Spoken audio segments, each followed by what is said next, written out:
For some people, politics is like a football game. The substance doesn't matter. You pick a side and then you cheerlead for them no matter what. Now, for some, it's even more intense than sport. You cheerlead the party leadership, however much they twist and turn, deceive, however duplicitous they happen to be. Even if they abandon promise after promise after promise, you get out your pom-pom balls and you denounce anyone pointing out the deceit as fifth columnists, the enemy within, and as agents for the other side. Now, this applies to Keir Starmer's ardent cheerleaders, and a case in point is Keir Starmer banning Jeremy Corbyn's local party members from having the opportunity to reselect them, if they so wish, as their local Labour candidate.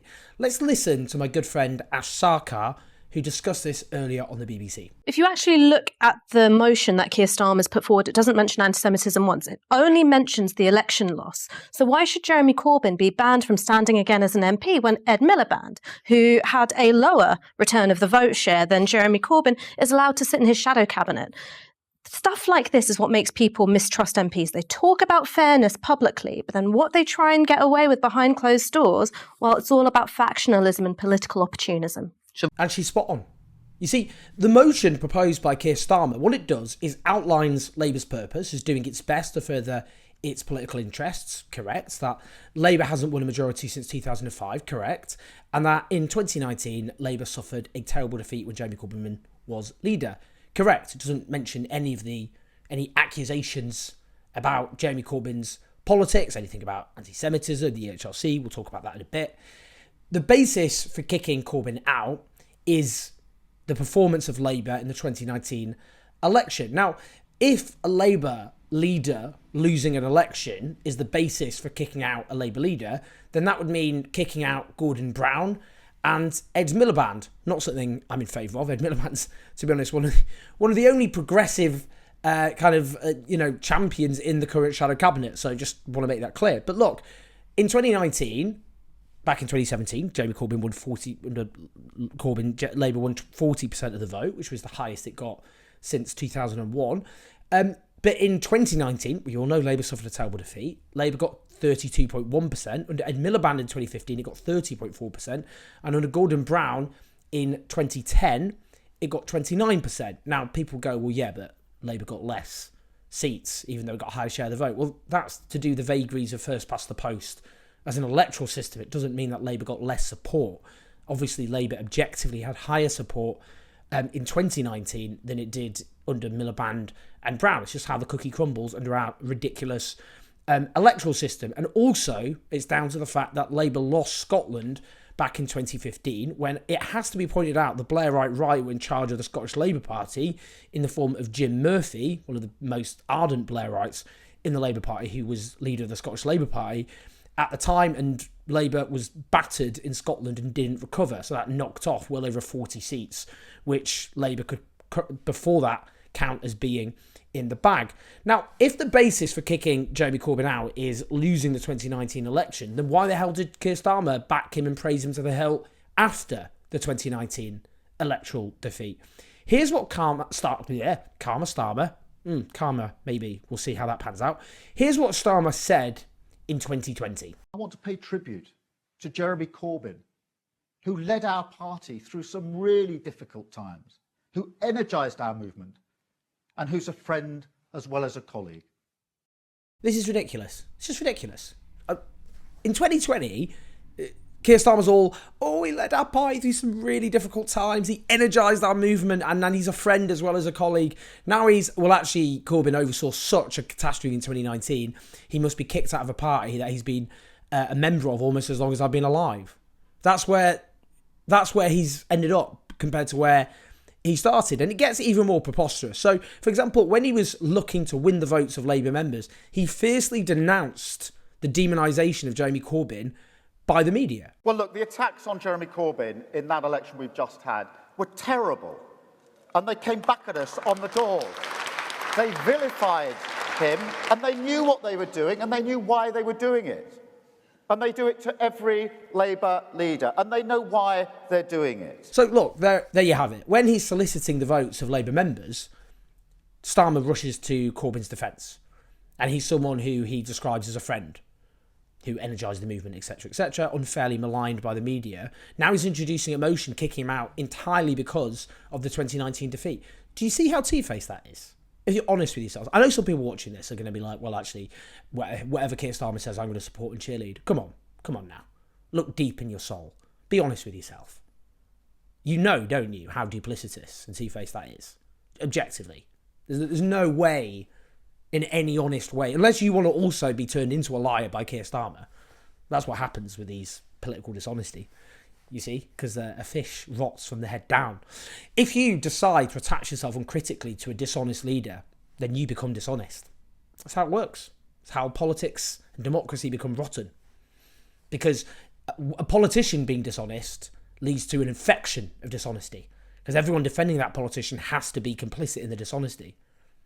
It doesn't erase, however much you might be a partisan supporter, some of you, of Keir Starmer, doesn't erase the fact that he is objectively two-faced and duplicitous and dishonest. Now, of course, the basis that is often touted, which isn't in the motion, which is going to the National Executive Committee, for Jeremy Corbyn being kicked out of the Labour Party is the response to the EHRC report into the handling of anti-Semitism, which I'm not going to go into at length because we could be here for about 5 hours, couldn't we, really? Whatever you think about Corbyn's response to that statement, it has been misconstrued because he did back all of the recommendations of the EHRC and called for their immediate implementation or their swift implementation. Now, if it's about taking racism seriously within the Labour Party, then let's just listen to what Ash Sarkar also had to say to the BBC. I was actually sitting in a seat just like this when Angela Smith turned to me and referred to people of colour as having a funny tinge. It was right here on the show. She's back in the party. How's that for zero tolerance? Well, that's true, isn't it? But again, you've got to be honest with yourselves, haven't you? Again, some of you are, I know, watching this or listening to this, uncritical supporters of Keir Starmer. That's your right. It's your right to be that. Some of you go, well, you're a hypocrite, Owen, because you weren't uncritical support of Jeremy Corbyn. No, I wasn't. Incorrect. Criticised Jeremy Corbyn when I disagreed with him. Wrote an entire book, actually, it called This Land. You want to read it? Which was a nuanced take on his leadership. But when he was leader, quite infamously in some cases, I criticised Jeremy Corbyn. Doesn't stick with me, that attack. Sorry, if you're going to try that. So the difference between me and, I'm afraid, some of the people who yell at me on Twitter is, you are uncritical supporters of, and the difference is, whatever you can say about Jeremy Corbyn, he didn't renege on his promises as Labour leader. He didn't run on a series of policy commitments which he then reneged on, which I'm going to talk about. But let's talk about racism, shall we? Let's not just talk about what Ash Sarkar said there. Let's talk about, for example, the Batley and Spen by-election, a dirty, filthy election, not just because of George Galloway, who was a demagogic charlatan, who was a disgrace in every shape and form. But Labour ran a dirty campaign as well. The Mail on Sunday quoted a senior Labour official during that election campaign saying that Labour was hemorrhaging votes among Muslim voters because of anti-Semitism amongst Muslim voters. So the Labour Muslim Network condemned this patently vile Islamophobic briefing. The Deputy Leader, Angela Rayner, called for an inquiry into it. I didn't notice that inquiry, I have to say. Apparently that was touted during the election campaign, presumably to try and assuage Muslim voters. But what happens to the inquiry? Anyway, one Batley Labour campaign source after the election bragged to a journalist that they basically built a new electoral coalition in 6 weeks, lost the Conservative Muslim vote over gay rights in Palestine, and won back a lot of 2019 Tory voters, just smearing Muslim voters as anti-Semites and homophobes. And I went to Batley and Spen. I went there. Nobody who campaigned there, no one thinks that Muslims didn't vote for the Labour Party over, e.g., gay rights. No one thinks that, because it never came up on the doorstep. And why on earth would Muslim voters who resoundingly voted for Labour in the 2000s, when Labour was introducing gay rights, equalising the age of consent, repealing Section 28, allowing civil partnerships, allowing the right to adoption, a whole raft of gay rights, and Muslim voters voted for Labour. And if you think now Labour's some massive champion of LGBTQ rights, can't back trans rights, can they? They're already backing down on that. Ludicrous. It was lies. It was lies, stoking prejudice about Muslim voters deliberately by the Labour Party. That's racism. Sorry. Martin Ford, commissioned by Keir Starmer to do a report partly looking at issues of racism. And he said there was an appearance of a hierarchy of racism within the Labour Party. A serious report taking on issues of racism with huge numbers of recommendations, many of which have been completely and utterly ignored, and they haven't even got back to Martin Ford. He's one of the most senior black lawyers in the country. commissioned by Keir Starmer, did a report about racism in large part. Not acted upon in large part. And they didn't even have the courtesy to speak to him afterwards. Now, we can go back, just to go back to the 2019 election. We can, of course, need to talk about reasons for the defeat for it. And again, there were criticisms to be made about Jeremy Corbyn's leadership. I'm not denying that. I've made them. But, we can't erase as well the role of Brexit because, for a start, if Brexit didn't play a pivotal role in that election defeat, then why did Labour under Keir Starmer, who one of the many deceits he did, is pivot from being an ultra-Remainer to after the election going all hard Brexit, backing Boris Johnson's Brexit deal, mocking Rishi Sunak for supposedly not being committed enough to Brexit? Why is he doing that? If it wasn't to do with Brexit at all, Labour's election defeat, he doesn't need to do that. But Labour have made a calculation that one of the main reasons Labour lost the election was because of Brexit, which is why they're now pedalling so hard in the opposite direction to win back voters who were lost by the Labour Party in the 2019 election. So they know in large part it was about Brexit because they've conceded it by their political strategy. Otherwise, Keir Starmer would just carry on. He wouldn't be backing a hard Brexit, would he, under Boris Johnson? Wouldn't make any sense to do that, would it? The 2017 election has been completely erased. Labour didn't win the 2017 election. I know that. But in 2015, they suffered a terrible defeat. No one thought by an election in 2020, whoever won in the 2015 leadership election, that they had any chance of winning in 2020 because the 2015 election result was so bad. But in those 2 years, Labour went from 30% to 40%. The first time Labour increased the number of seats since 1997. There was something to learn from that. It was a step in the right direction. Clearly, by definition, not enough to win. Not enough to win. But it was a step in the right direction. The biggest increase in votes, a vote share since 1945. Now, we shouldn't be uncritical of Jeremy Corbyn, and I'm not, as I've said. I have my critiques and disagreements, which we can talk about, and I have talked about at length elsewhere. What I object to is the revision of history.